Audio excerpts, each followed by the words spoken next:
out what's in it. If you throw a care package and you get killed by an enemy, let your team know. Say, hey, now he's about to steal our insert kill streak here. You know, if somebody gets to it before me, feel free to take it. And then you'll get what's called a share package, which you'll actually get rewarded for that. Maybe you'll unlock a call sign or an emblem or unlock a challenge. Like, you're constantly getting rewarded in this game. So we're going to move in. My headset that does nothing tells me we're going to move into Favela. Favela fly-through. And move right into that. Designers really got nuts with the parkour element in these environments. So MP guys got in here and really played with the vertical cover, the vertical terrain, really playing with catwalks and stuff. So you can kind of get nuts with parkour. I mean, even running different types of classes where you're using ninja and marathon to run around super fast and jump and leap from rooftop to rooftop. Yeah, I love Ninja. Ninja's great. Ninja Pro actually is essential to my stealth class. Like, if I'm playing S&D or something where I want to be behind enemy lines, Ninja's great, but Ninja Pro, which is new to this game, you can actually upgrade your perks. But Ninja Pro is like dead silence in the previous game. It allows you to run silently. I love it. I love being able to run around super fast and sneak up on people. So it's, you know, it's a mixed bag of Favela right here is, you know, you get some long corridors. People, you know, might have misconceptions about this environment just not being sniper friendly, but if you go through and you start learning all the angles, you can find some really sweet perches to post up and take some awesome sniper shots at people. Yeah, that ice cream shop there is great. Like that, go upstairs, jump across the rooftop to the garden area, jump across the rooftop to the right. And this rooftop's great. It's to the left of the barbershop, just above Charlie, or the enemy flag, which is behind it. You get up there, you can cover most of that soccer field, the entrance from the left street. It's a really good perk. I mean, it is really about trying to get some high ground in this environment, you know, depending upon what game type, which we're looking at capture the flag right here. It's good to have, you know, people up on rooftops securing the perimeter that way and kind of covering you as you work your way and snake through and try to grab the flag. I mean, we're also going to talk a little bit about Riot Shield and how the tactics can really help you out and capture the flag here in a second. Yeah. A little cool catwalk right here.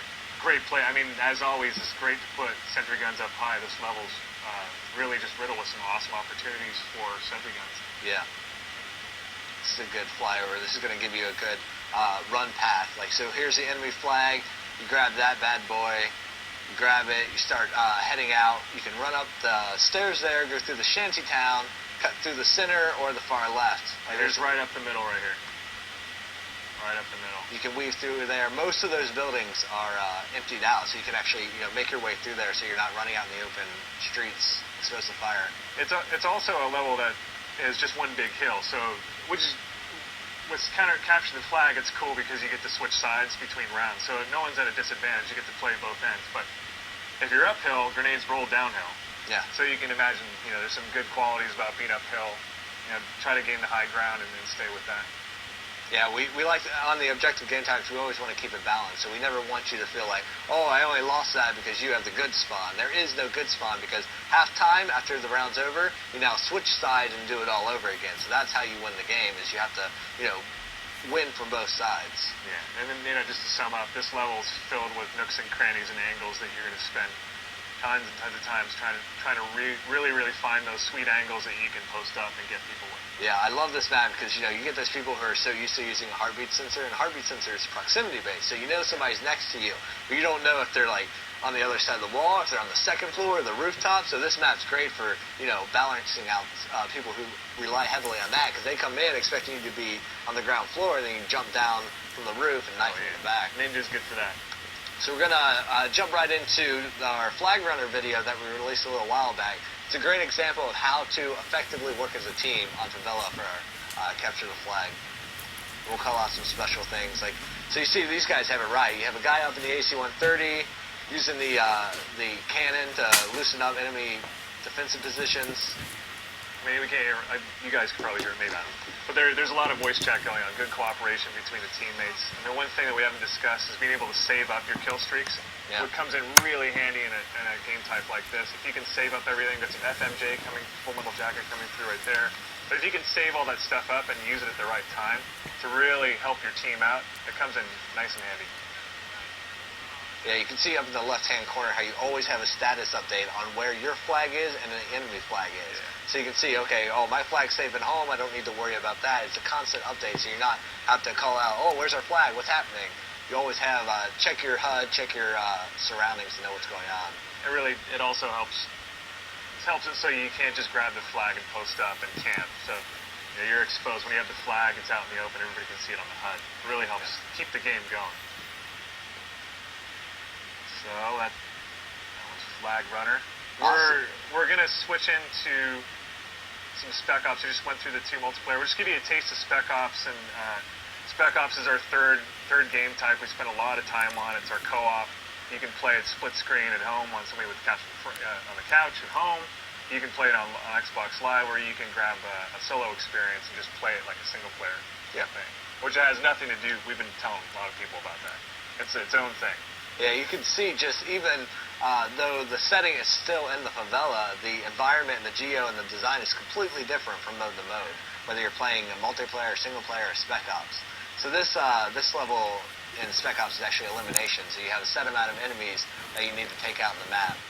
There you saw an ammo dump. They're going to be placed around the map, so if you're like fighting through and you run out of ammo and your favorite weapon, you don't switch out, try to find an ammo dump to refill all your ammo, including specials and grenades. That's only for Spec Ops mode.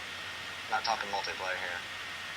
So now we're going to jump in and see some actual gameplay on Spec Ops and Favela.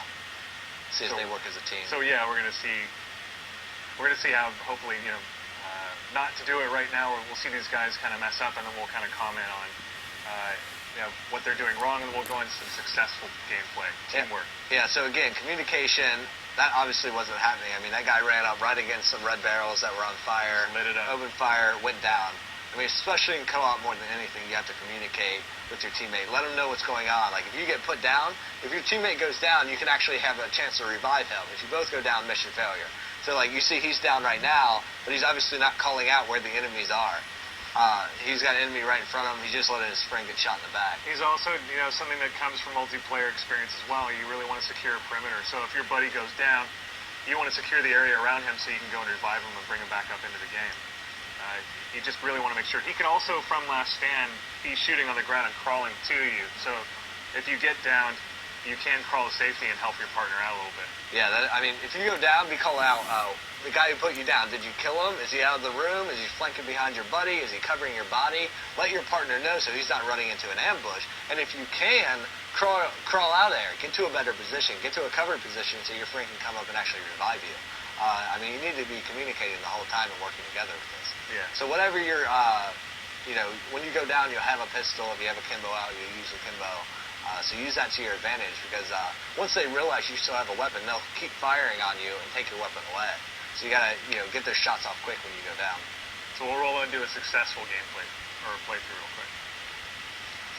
So here we go. This guy's fighting. This guy found the automatic shotgun with the heartbeat sensor. You gotta look around these maps. Every map's different, and the designers put in a lot of Easter eggs, a lot of hidden weapons around the map. I mean, the ammo crates are pretty obvious, but this weapon, the automatic shotgun with the heartbeat sensor.